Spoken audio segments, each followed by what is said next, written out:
Olá pessoal, meu nome é André Luiz, eu sou cardiologista e ecocardiografista, trabalho há mais de 10 anos com pacientes hipertensos e atendo em um centro de hipertensão de alto risco na cidade de Brasília de Minas, no estado de Minas Gerais, aqui no norte de Minas Gerais.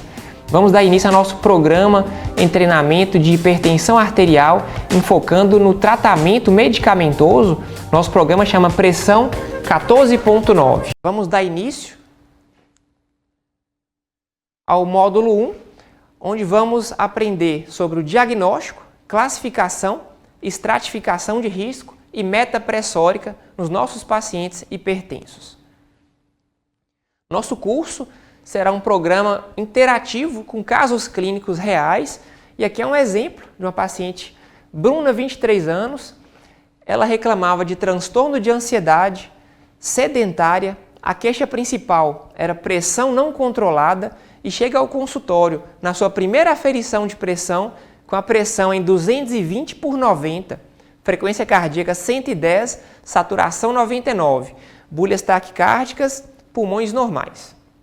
O que a gente percebe no primeiro caso? O perfil de uma paciente ansiosa, com descarga adrenérgica provável, em taquicardia, frequência cardíaca 110, e um pico hipertensivo. E aí cabe, em primeiro momento, alguns aspectos em relação ao diagnóstico de hipertensão. Sempre a gente deve, de acordo com as diretrizes, certificar que o paciente não está com a bexiga cheia, praticou exercícios físicos pelo menos há 60 minutos, que ele não ingeriu bebidas alcoólicas, café ou alimentos e que ele não fumou nos últimos 30 minutos. Então isso tem que ser implementado na sala de espera do nosso ambulatório, do nosso PSF, do nosso consultório, para tirar essas interferências que podem alterar os valores de pressão dos nossos pacientes. Essa medida no consultório, ela tem que ser feita sempre nos dois braços, principalmente na primeira consulta.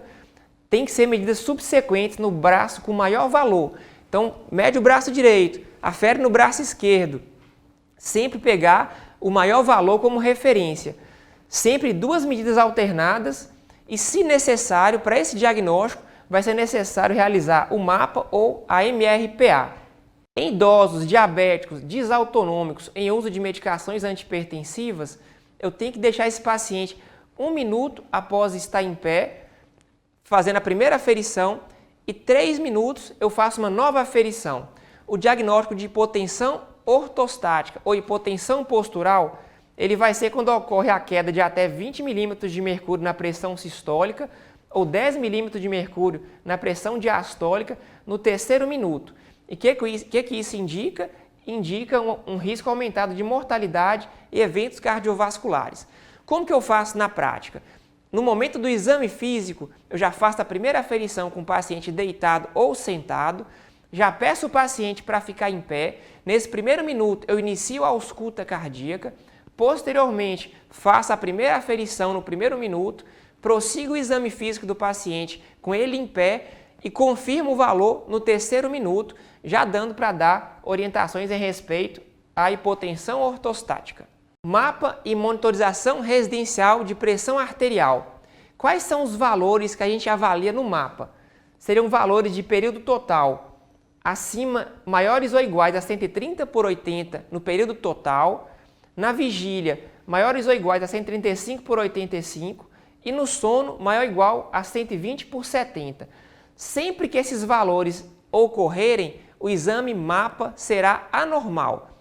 O MAPA é aquele exame que o paciente vai no consultório ou vai na clínica, ele vai instalar o aparelho no braço, ele vai com esse aparelho embora para casa e no próximo dia ele volta, retira o aparelho e é feita uma média de todas as aferições de pressão que esse paciente teve.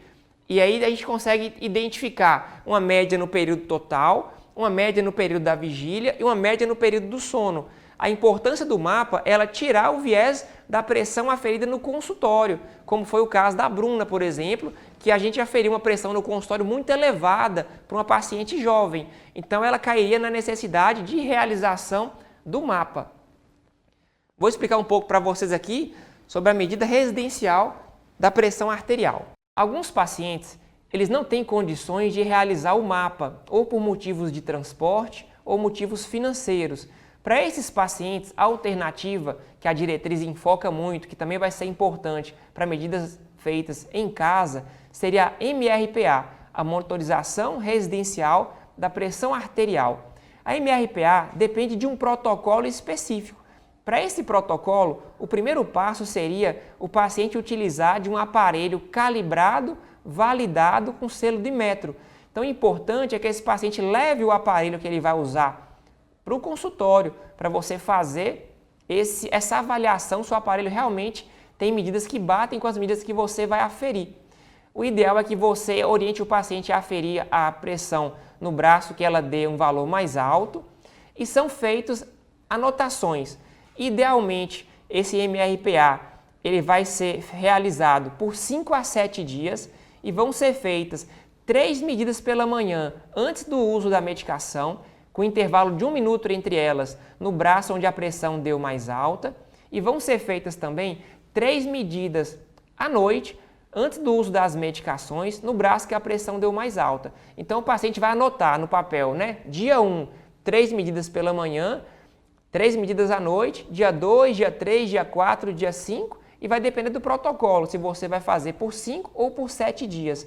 Esse paciente vai trazer essas medidas no retorno e você vai